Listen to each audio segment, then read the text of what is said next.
right, welcome back to the Kingdom Point of View. We're going to continue on and follow through on this next episode that's going to take place. I'm going to close out on Black history right here on Myles Munroe, leadership, law, and morality. There are so many different sessions and shows for us trying to build up the idea of what's taking place. But I think this whole summary of things that's going to take place, and as we close out Black history right here, pay attention to what Myles Munroe, like we say with many others, is going to actually drop some real great components and principles when it comes to leadership, law, and morality. So our topic today is twofold, but write this down: leadership, law, and morality. That's your note topic. Leadership, law, and morality. You will notice that I have law emphasized. We don't think about it much, but law is the most important component in life because it forms the foundation of all relationships. Law is also the source of values. It identifies value. It interprets value. So we talk about leadership, law, and morality, and the force of that morality. We have to consider the relationship between the three. I want to begin with a few statements about leadership and character. Write this down, please. The distinguishing mark of leadership or of the leader is his character or her character. That's a distinguishing mark, because it is character that makes people trust you.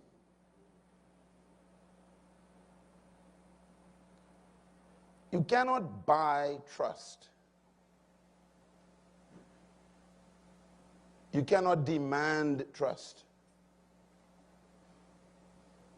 Trust is given by other people in response to character.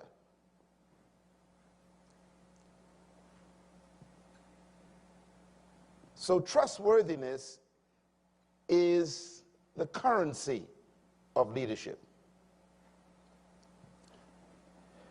Trust is a product of stability.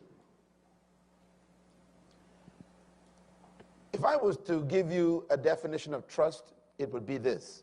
It would be an equation. I'll give you the equation. Trust is test over time. Is given by other people in response to character.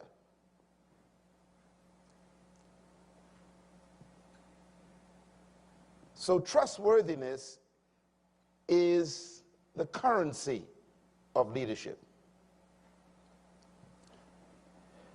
Trust is a product of stability. If I was to give you a definition of trust, it would be this. It would be an equation. I'll give you the equation. Trust is test over time equals trust. Write it that way. It's like an algebra sum. Trust is test over time equals trust. You cannot trust anything or anyone that has not been tested over a period of time. This is why, for example, people would pay $6,000 for a Rolex watch. Not because they want to buy an instrument to tell time. You can buy a Timex to tell time. So when you buy a Rolex, you are not buying time. You are buying trust.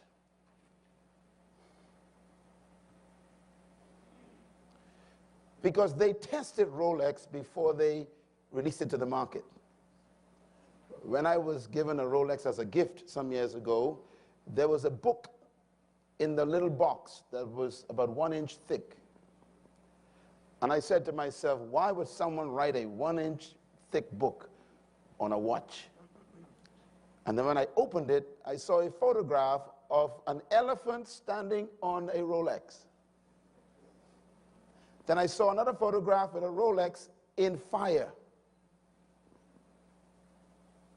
And suddenly I realized this is not a watch. This is an instrument that has been tested over a long period of time. Then there was a page in the book that says, guaranteed for life.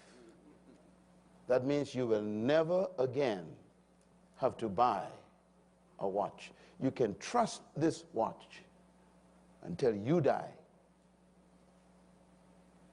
Are there leaders who you can trust forever?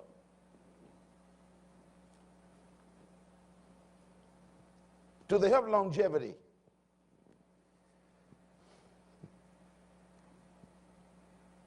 Trust is a product of what? Stability, durability. That's trust. That leads to point number 4, right? Make a note. The leader must be fixed, predictable, stable, like a statue. And you know, in our session I did yesterday morning, I defined character for you. Character is a word that means fixed, predictable, set.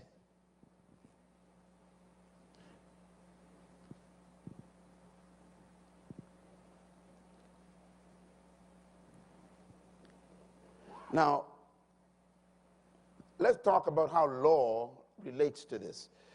I'm going to give you a lot of information in 10 minutes.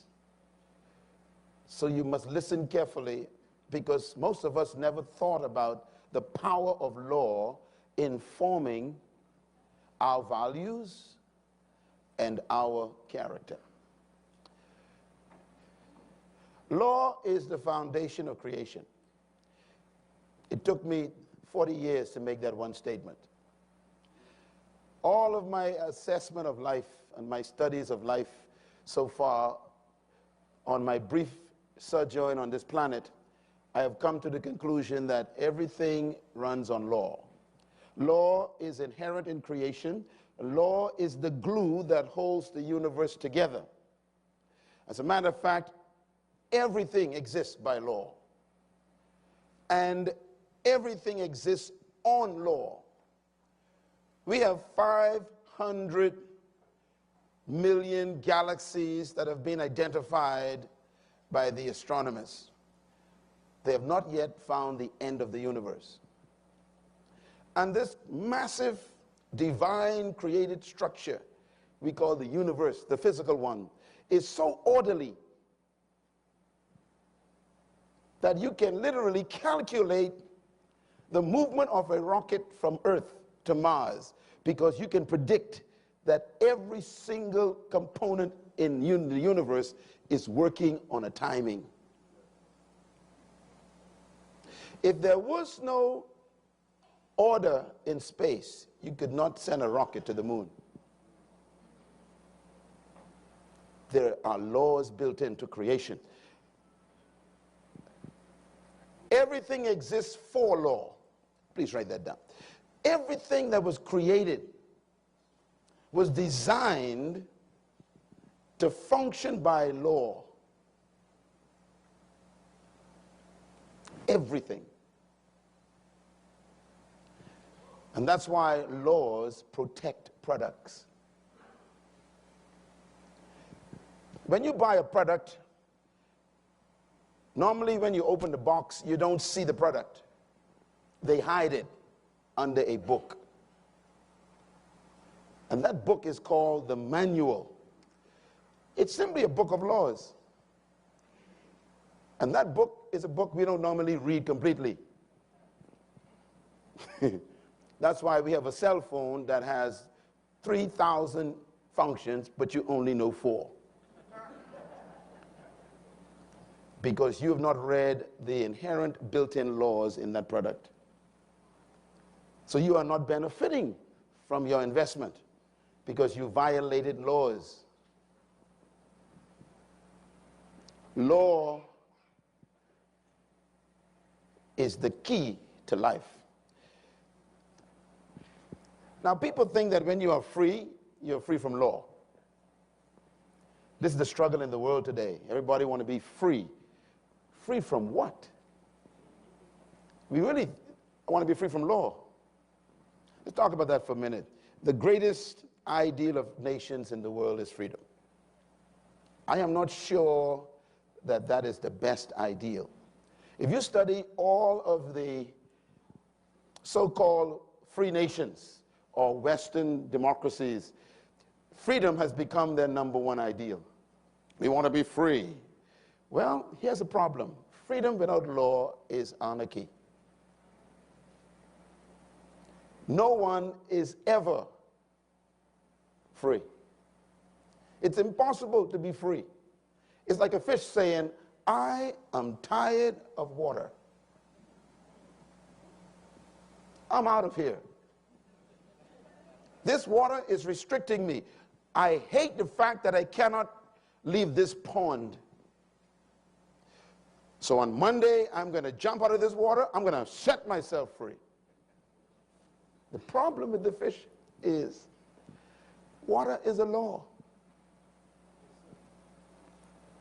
And there are some laws you didn't create.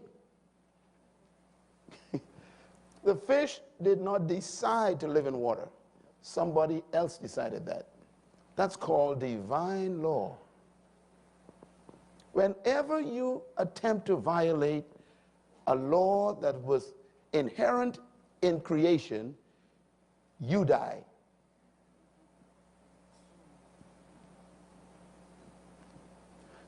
So all these people marching in your country with placards, demanding their rights. Rights to do what? To be free from laws. For example, the law of being a male. I mean, you can demand your right all you want. But the problem is, maleness is not a product of human legislation. You didn't choose to be a male. Now, you can have surgery and adjust some parts. But it doesn't change the law. You are stuck with law. Write this down, please. Laws protect freedom. There's a paradox. Laws do what? Say it loud. I want you to get that in your mind. Laws protect freedom. You cannot be free without law. And that's a paradox. Therefore, laws protect freedom from anarchy. I want to talk about how this relates to a nation. What is a nation? I did a little brief definition for you. There are different ways to define a nation, but I would give you a kind of a comprehensive one. A nation is a community of people committed to a common heritage. They should have one language.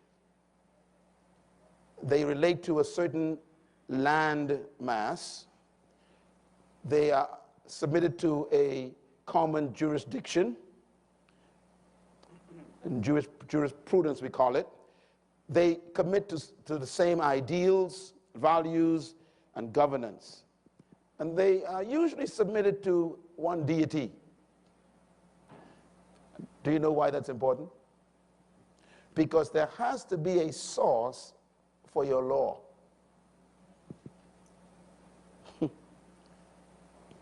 You cannot just create law.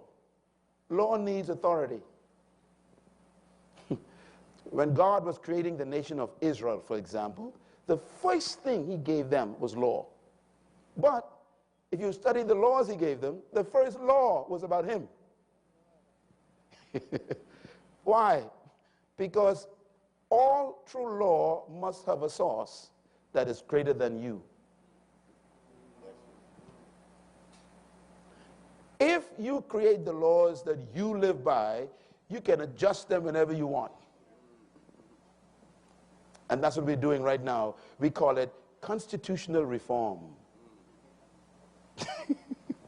In other words, if you decide that marriage is between a man and a woman, if you think you decided that, then if you get tired of that, you can adjust it.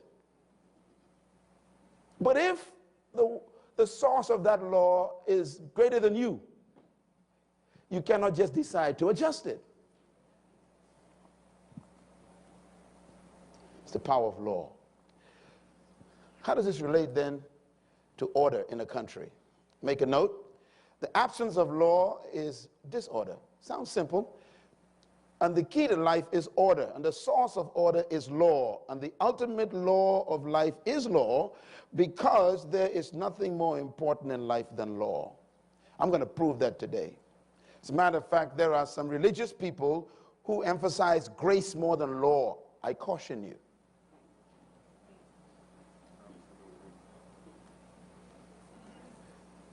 I caution you. Grace is never freedom from law. It might be freedom from rituals, but not law.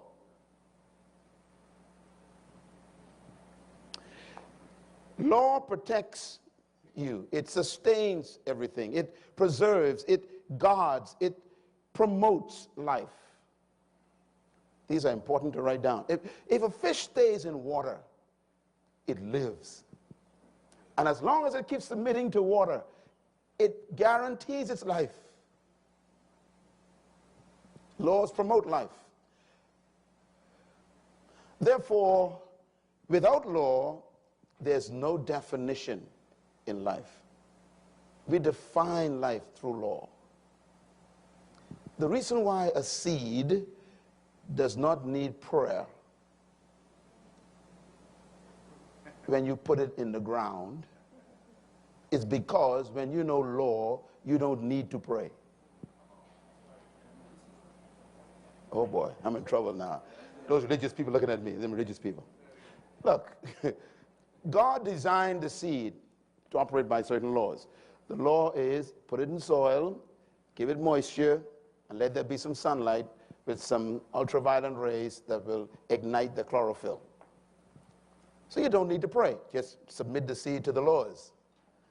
And the tree comes out by itself.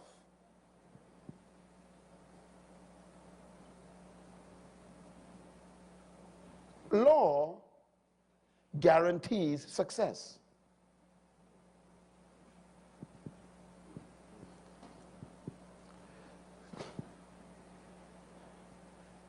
We are sitting in this room with over 50 nations represented. And I don't think that your governments themselves understand law. And I say that with authority because I've been talking to some of them. They understand politics. And they use politics to break law.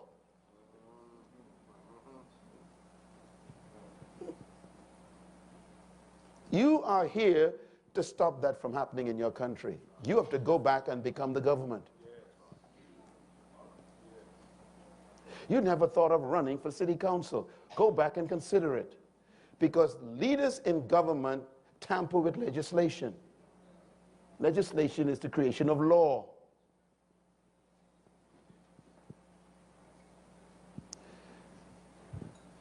Make a note, please. The foundation of all nations is law.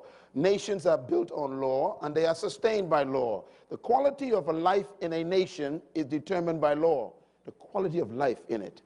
National life, therefore, is protected by law because all societies must adhere to law if there's going to be a common unity. We call it a community. Community is produced and sustained by law.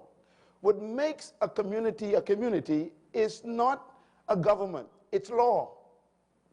This is why, even though we may not accept it in application, at least we admit that law is the source of our national identity. I'm getting at something. Stay with me for a minute. Okay, so let's talk about law and the priority placed in the creation by the Creator. The first thing God gave Moses for national development was what? Law, not power. He gave him these 10 specific laws. Secondly, he gave it to Moses because, and this is the most important statement in the whole session, laws create values.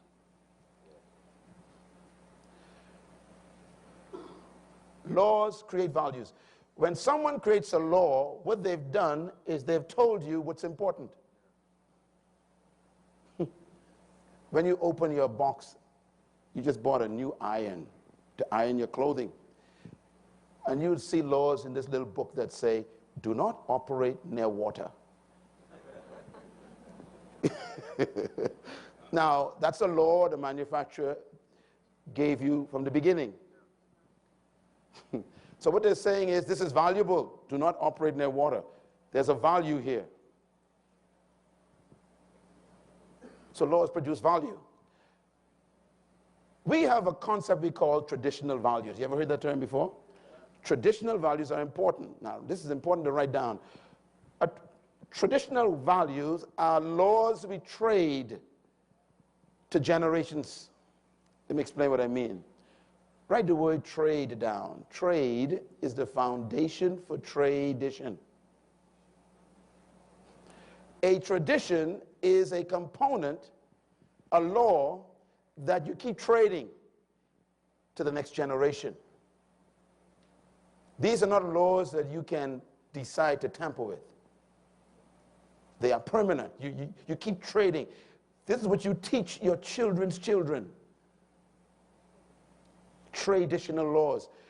So the argument in most countries today is, are we losing our traditional values? Why? Because law create value. The things that are valuable usually have a law attached to them. Like, do not steal. That means we value protecting property. That's the value. Do not lie, bear false witness. That means we value honesty and truth. Every law has a value. And there are some laws you have to trade from generation to generation. Your children must learn the permanent laws of life. I didn't say rituals, because sometimes rituals are historically experiential. Sometimes circumstances may force the creation of a ritual or a custom, but a law is different. A true law is a principle. You can't touch it. It touches you. You cannot break true law. It breaks you. For example, if a fish decides to leave water, you don't need to kill it. If you uproot a plant from soil, you don't need to kill it. Laws kill you. You don't kill law. And somehow man thinks he's smarter than law. I don't know. We got these highfalutin, educated fools sitting in your parliaments discussing law that they can't touch. And they hand them down to your school children while you sit there with your religious songs. And we sacrifice our children on the altar of stupidity, dressed in a suit. Law must not be tampered with, because law is the source of value. Make a note of this. Laws produce culture. This is the most important statement I'll make because it relates to values. What did I say? Law produces culture. If you want to change the culture of a country, all you have to do is change the laws.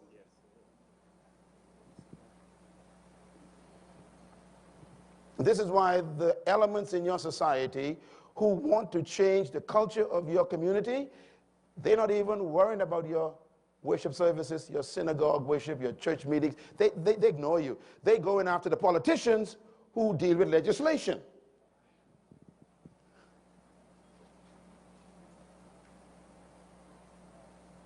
They want to change the values of your country.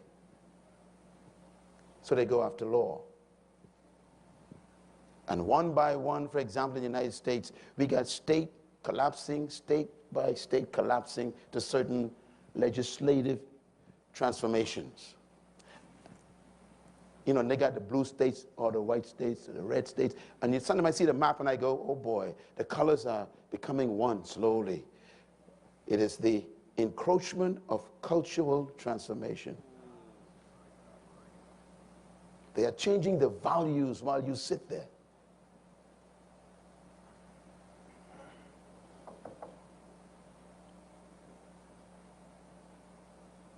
They decide what's valuable.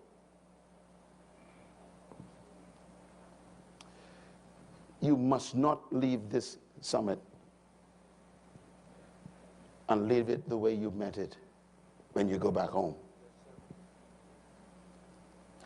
Write this down. You cannot criticize what you permit.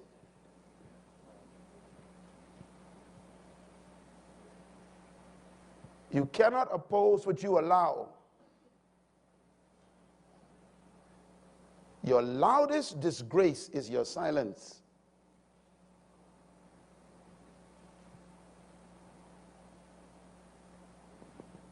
Law. So here's the bottom line. Write it down. Whoever makes the laws create the culture. This is dangerous stuff. Whoever creates the law creates the culture. You got in your country, they call groups are called lobbyists. Lobbyists are dangerous people, depending on what they're trying to transform in your society. And most of them are well-financed because they know that most of your politicians have no character.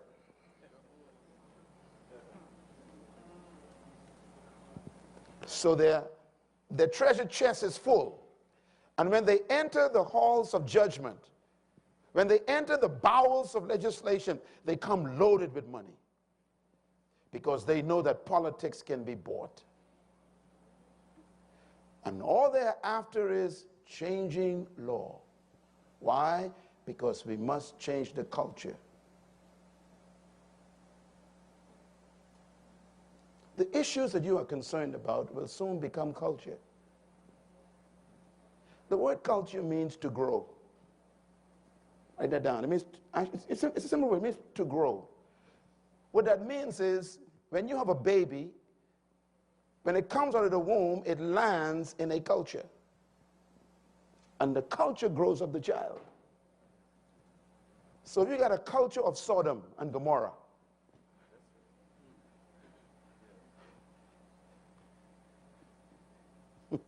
your kid lands in Sodom. It's a culture, and the culture begins to work on them, beginning from grade school. And it gives the 5-year-old kid a book and says, this is normal. Do you know, and we got our Hebrew scholars here, do you know that the Hebrew word for law is an interesting word in English? It's the word nomos, N-O-M-O-S. There are a number of words, but this one is one that caught my eye. N-O-M-O-S, nomos. It's from the word normal. Law creates norms. You ever heard that term? Norms. That means it is normal for two women to be married very soon. It'll be norm. Why? Because you created a law that permitted it. So your grandchild will not even think it's strange anymore, the way you think it may be strange. It'll be normal for your grandchild, and your grandchild might submit to that. After all the work you've done to try and be pure and adhere to the law, your grandkid is in trouble. Do you understand what I am saying today? Are you sure? This is serious business.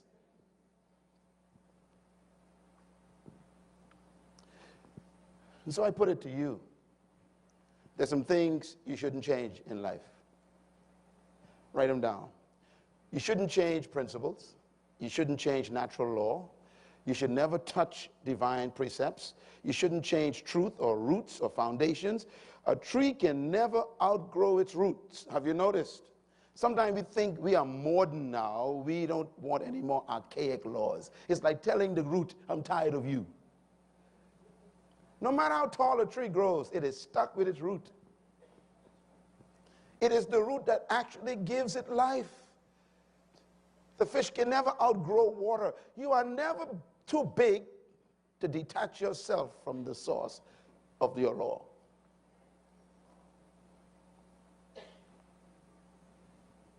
You cannot just decide to change things in life. I put it another way. It's like a house. No matter how old your house is, it can never outgrow the foundation. The foundation is the law. No matter how many stories you may add to the house, the foundation determines the safety of that house and the value of it. So law is the foundation of life. It is the key to culture. I give an example here. No matter how old you are, you can never outgrow oxygen. You know, I've been on the earth for 59 years now. I'm just tired of oxygen. I'm 95 years old. I'm tired of oxygen. Let me try something else. Let me redefine life. Heard that lately? Redefinition of terms. We will redefine male. We will redefine marriage. We'll redefine, our family. What are you doing? There's some things you can't touch. But we are trying. And any attempt to adjust natural law or divine law ends in natural destruction. Can I predict the future of your country? It's not difficult. We can never be smarter than truth.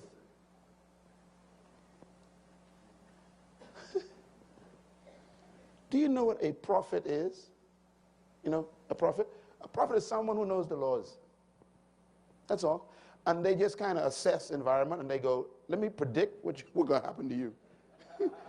I can be a prophet to a fish. You can prophesy to a fish. If you come out of water, you shall die.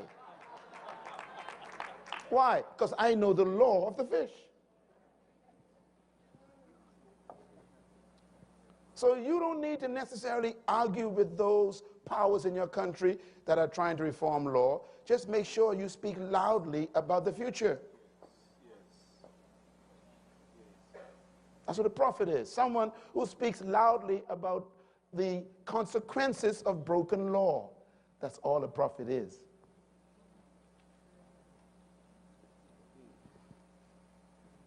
Some of these things you call prophecies, I tell you, it's not complicated.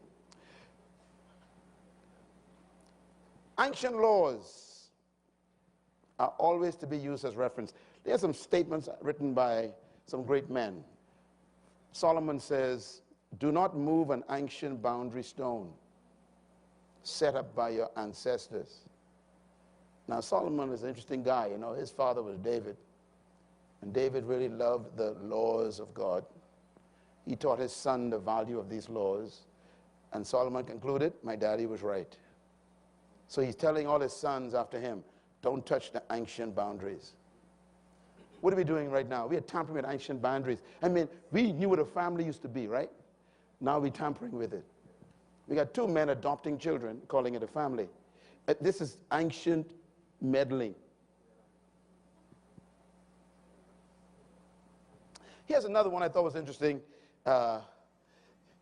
Jeremiah says, this is what the Lord says, stand at the crossroads. Everybody said, be at the crossroads.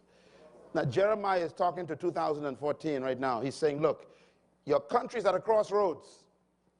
City at a crossroads. Governments at a crossroads.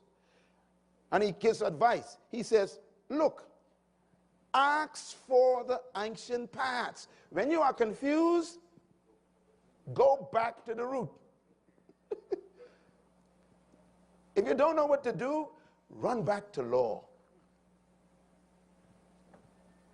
I know you never saw that verse before. I know this because you are too spiritual. He concludes, he says, ask for the ancient paths and ask where the good way is and walk in it. And you will find what? Rest for your souls. When you obey law, there's always peace. How many of you ever ran a red light at a stop sign? What happens to your body? Everything changes in your body. The chemicals go crazy. All of a sudden, you start looking in the rearview mirror. You're checking everywhere. Why? Because there's no peace. Come on, you're a clap. If you know you're not committing adultery, you got peace in your bedroom. Law guarantees peace.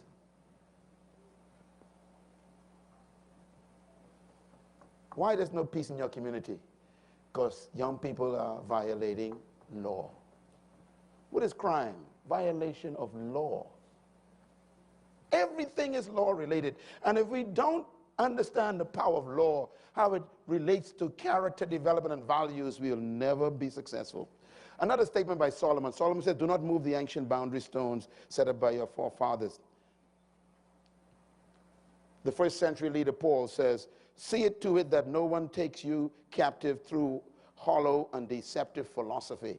Now, what they call breaking of law, they call it philosophy now. They have big words for it. As a matter of fact, he says, which depends on human tradition. We create values we want to trade to our children. So we violate ancient law. Notice Paul just says it plainly. He says, the basic principles of this world are what they choose instead of the law of Messiah. Can I suggest to you that we don't even understand Jesus? Jesus was a powerful reminder of law. Let me read his first public statement about law. He says, do not think that I have come to destroy law. Why? Because I know you will think it.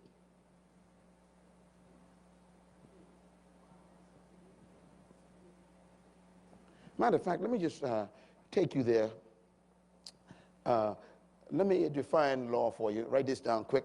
Laws are principles. Principles are, the word prince means first. So principle means first law. Why? Because there's some second, third, fourth, and fifth laws that come along. So when someone says something is a principle, they didn't create that. That's the original one.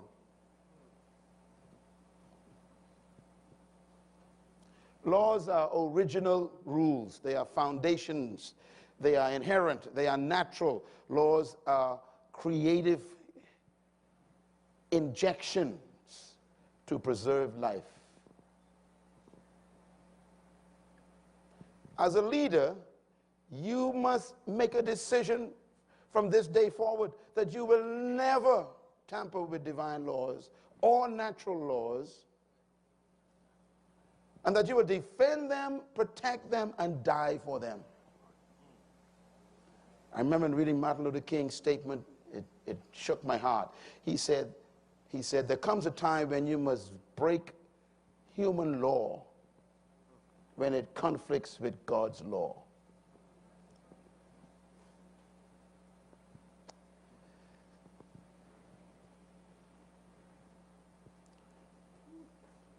This is for the religious people, because we got some folks going around now emphasizing grace. And I warn you, grace does not cancel law. It gives you the right to obey it again.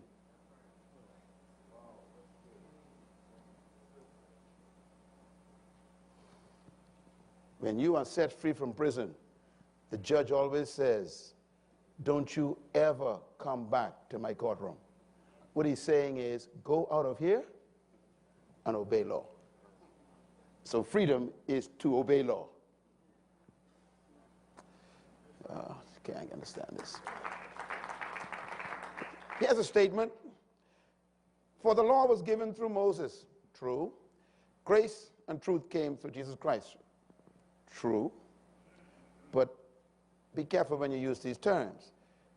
Grace is not just favor. It's also ability.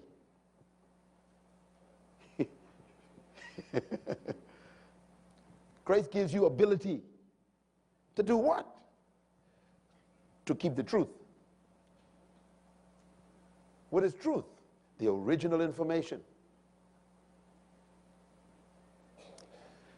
And so, for those of you who need proof, let's read this together. Go. They are godless men who change the grace of God into a license for immorality and deny Jesus Christ, our only sovereign Lord.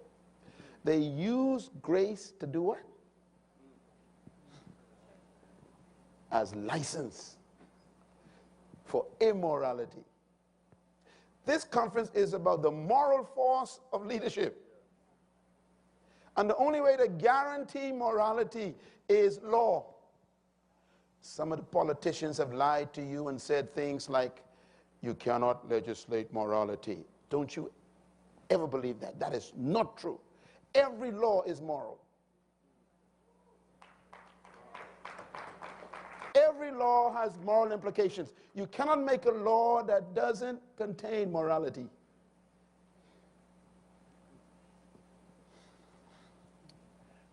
I submit to you, my friends, that grace is simply given to keep law.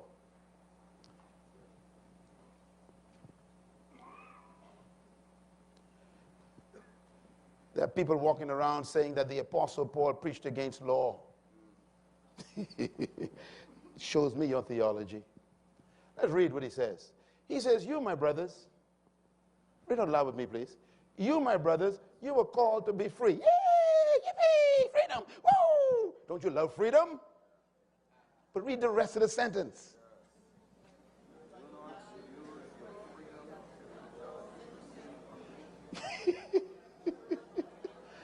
Oh, stop it. You're depressed by now. Stop. He said, don't use your freedom to indulge in sinful nature. Rather, serve one another in love. The entire law is summed up in this command, he says. A command is a law. Love one another.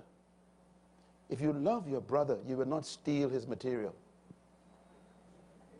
If you love your brother, you won't sleep with his wife. If you love your brother, you'll pay him what he is worth.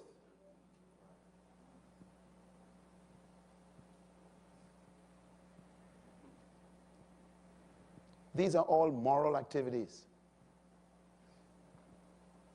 It's moral not to steal, but it came from a law.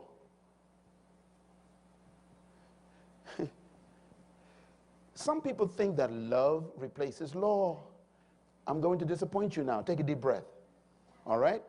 I want to ask those religious people in here, how many of you love Jesus? Let me see your hands. Come on, don't be afraid. You're nervous now, see? Okay, then let me quote what he said. If you love me,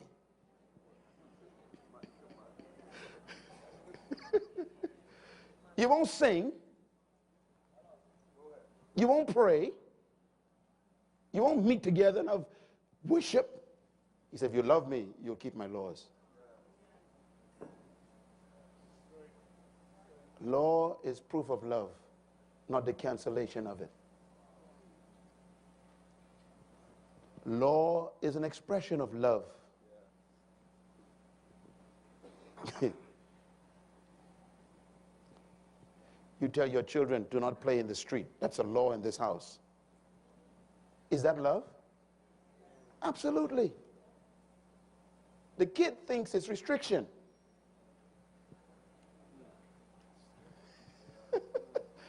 The child says, I can never do what I want to do. That's exactly right. I love you too much for you to kill yourself.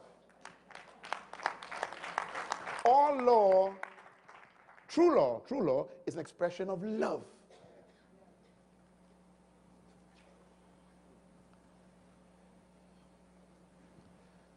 Peter said these words.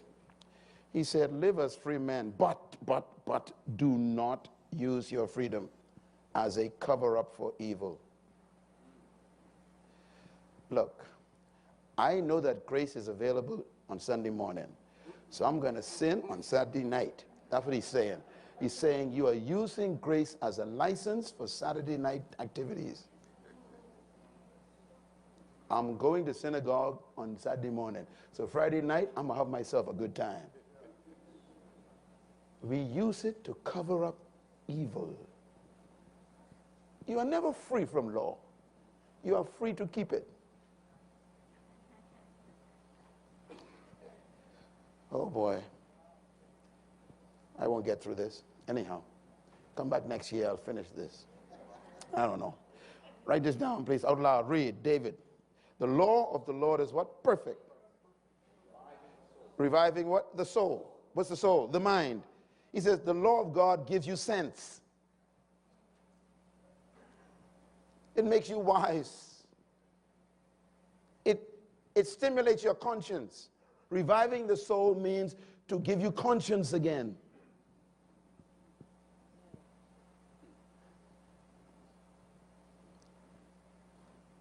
I was reading a newspaper going to London the other day, and there was an article about a famous singer from England. And they were trying to describe his relationship with his mate. And they said, he's the husband, and the other guy is the wife. And they've been trying to decide which one is more wife than the other. Their conscience is gone. That's why they hate law. Because the law wakes up the soul.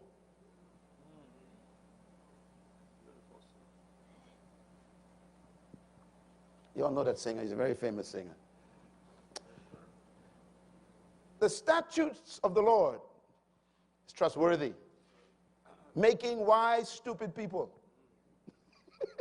Read it. That's what it says. It makes stupid people wise.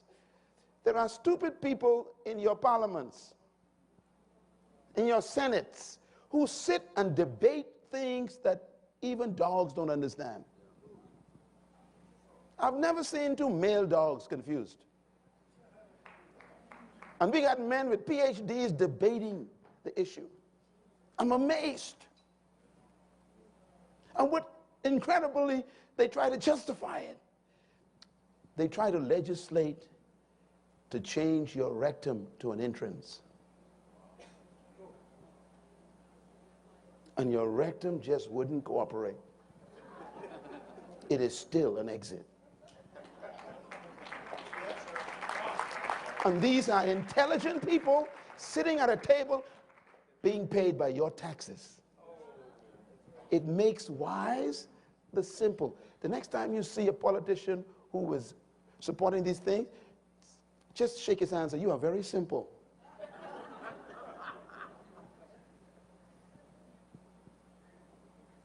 Law creates value. And values produce ethics and morality. So let's talk about you as a citizen for a minute. A citizen's responsibility is to obey the laws of the land. Do you agree? Absolutely. Anyone who breaks the least of these laws, words of Jesus, and teaches others to break them is the least in the kingdom of heaven. Oh boy, you never saw that before. See, you think grace is the whole issue. It's not grace, it's law. You teach people to what? Stop keeping law. He says, you are a disgrace to the kingdom.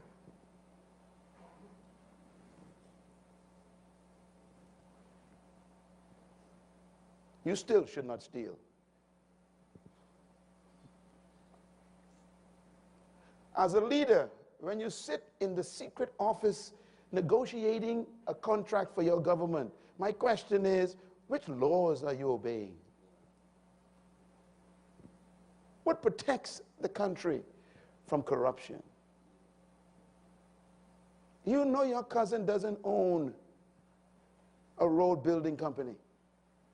And the contract is for $200 million to build roads. And you, hey, and you give the contract to your cousin. He doesn't even own a company and never built a house. I want to talk about a road. This is happening, friends. Violation of law.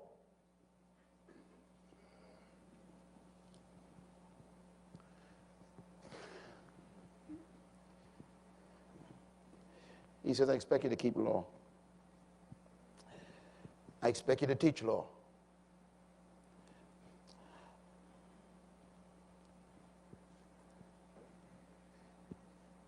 He said, your status in my country is determined by how you keep and teach law, not grace.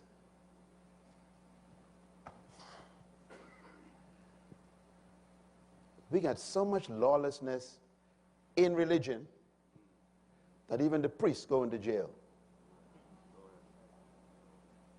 The preachers are going to jail.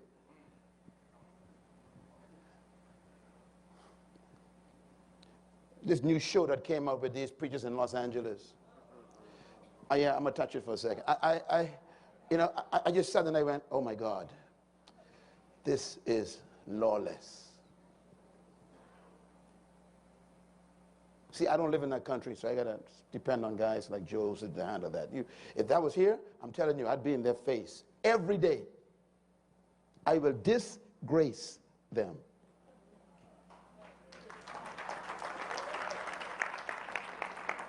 Silence is permission, and you cannot criticize what you permit.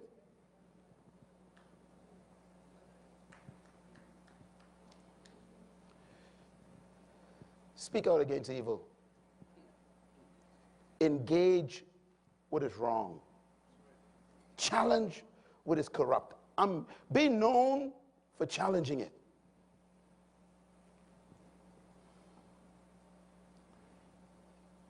Leaders are made famous by what they challenge.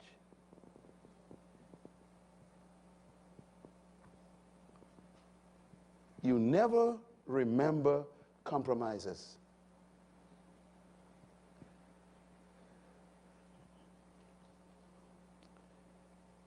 I want you to list this, and then we're going to close. I'll probably make an adjustment tomorrow and try and finish this because this is too important. Write this list down. The foundation of ethics is law. We're dealing with character in this conference, and that's why I'm showing you that law is the foundation of character, because it is the person who have decided to keep law that becomes a person of character. They are immovable. They found some things they refuse to violate. And character means fixed. Number two, law is the source of culture.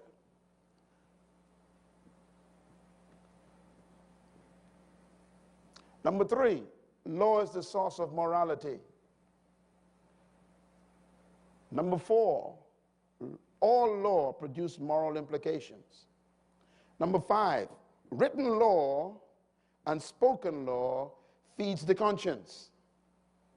This is why you speak law and you write law, because sometimes the conscience needs a little bit of help. You know, from Adam to Moses, there was no written law. By the time Mo came around, things were so bad, the Creator says, you know something, I need to document this stuff. Because their conscience seemed to be dead, sleeping. So he gave written law to wake up conscious law. Can I put it this way? This is very important. The more written law a country needs, the more corrupt the country is.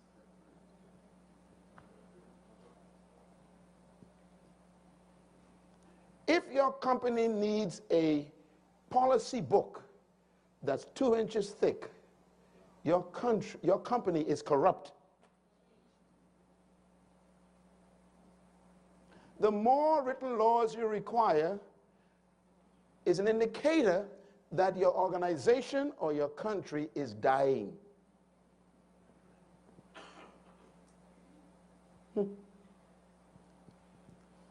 The highest form of morality is when a law is in your mind.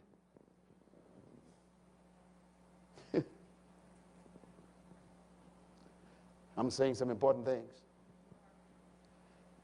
So if you have to give your CEO a policy book to follow in negotiating deals, your CEO is in question. No, your whole company is in trouble.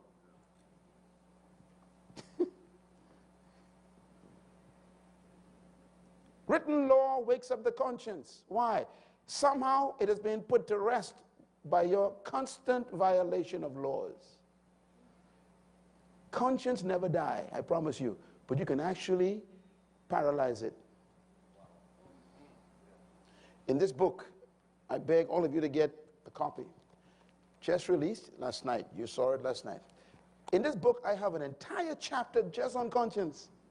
You need to be reintroduced to conscience again, because conscience is the key to character. You have no conscience. How could you take that money? You have no conscience. How could you treat that man that way? You have no conscience. How could you steal? You have no conscience. How could you pad that invoice? See, we keep referring to conscience. Character is built on conscience. I know my wife isn't here, and I'm traveling all by myself, 3,000 miles away, and there's a woman downstairs, and she wants to see me. The only safety I have is my conscience.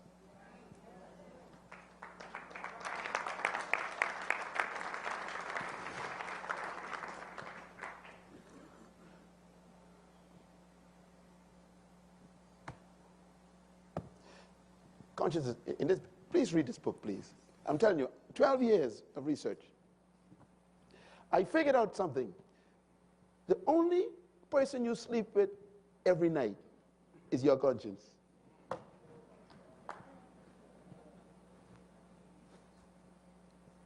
And whether you have a good sleep or not depends on your relationship between you and your conscience. And your conscience can give you cancer. You'll think about that next month. That's why people get sick. Their conscience activates free radical cells in their bodies. A free radical cell is a cell that can code for cancer or become a cell that creates immunity. It's the same cell. It depends on the stress on it. Your conscience creates stress and can turn a cell into a cancer cell, give you a tumor. Live right so you don't get cancer. Doesn't mean everyone who gets cancer doesn't live right, but believe me, it helps to live right.